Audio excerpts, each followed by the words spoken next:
நம்ம சின்ன வயசுல குழந்தையா இருக்கும்போதும் சரி, இல்ல ஸ்கூலுக்கு போகும்போதோ, இல்ல வந்து காலேஜ்க்கு போகும்போதோ பார்த்தீங்கன்னா, குட்டி குட்டி விஷயம்லாம் நம்ம வந்து பெருசா நெனச்சு வந்து ஃபீல் பண்ணிட்டு இருப்போம். இந்த மேம் வந்து ஹோம்வொர்க் குடுக்கறது, இல்ல நாளைக்கு டெஸ்ட் அப்படின்னு சொன்னா உடனே டென்ஷன் ஆகி, அதுக்கு ஒரு இது பண்றது, ரியாக்ட் பண்றது. ஸோ இந்த மாரி பார்த்தீங்கன்னா, சின்ன சின்ன விஷயம் ஸ்கூல், காலேஜ்ல நடக்கிறது, இல்ல வீட்ல வந்து அம்மா, அப்பா பேசுறது, இந்த மாரி பார்த்தீங்கன்னா, சின்ன சின்ன விஷயம்லாம் நெனச்சு நம்ப நெறைய பேர் வந்து அழுந்திருப்போம். ஆண்களா இருந்தாலும் சரி, பெண்களா இருந்தாலும் சரி, பிஃபோர் மேரேஜ் நான் சொல்றேன் சரியா? அ அ சின்ன சின்ன விஷயம்லாம் நெனச்சு நம்ம அழுந்திருப்போம். என்னடா இது எப்ப பார்த்தாலும் படிக்க சொல்றாங்க. எப்ப பார்த்தாலும் வந்து எக்ஸாமு. ஸோ இதே மாரி போயிட்டு இருக்கு. அது மட்டும் இல்லாம வீட்டுக்கு வந்தா அம்மா கிட்ட திட்டு வாங்கணும், அப்பா கிட்ட திட்டு வாங்கணும். ஸோ சொந்தக்காரங்க ஏதாவது சொல்லிட்டு இருப்பாங்க. ஸோ இந்த மாரி ஃப்ரெண்ட்ஸ் கிட்ட குட்டி குட்டி விஷயம்லாம் நம்ம வந்து பிஃபோர் மேரேஜ் நெனச்சு நெனச்சு ஃபீல் பண்ணுவோம். நம்ம லைஃப் என்ன இப்படி இருக்கு அப்படின்றது.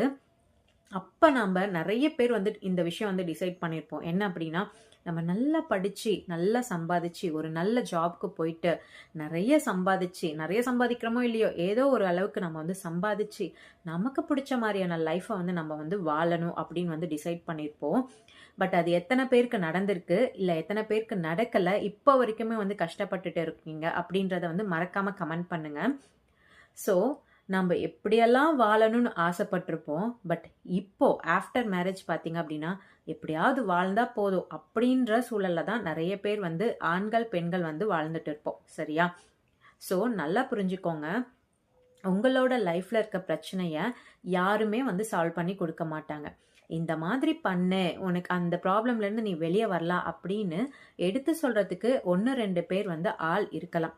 பட் நெறைய பேருக்கு நீ இந்த ப்ராப்ளம்ல இருக்க, இதுலருந்து மீண்டு வரணும் அப்படின்னு ஒரு அட்வைஸ் பண்றதுக்கோ, இல்ல எடுத்து சொல்றதுக்கோ யாருமே இருக்க மாட்டாங்க.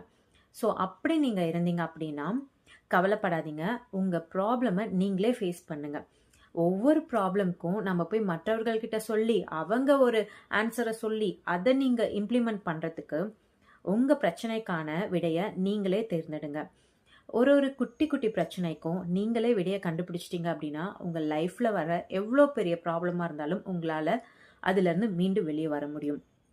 ஸோ, இனிமே நீங்க இப்படிதான் வாழணும்னு டிசைட் பண்ணி, அதுக்கு தகுந்த மாதிரியான பிளான போட்டு உங்க லைஃப வந்து சக்சஸ்ஃபுல்லா கொண்டு போங்க.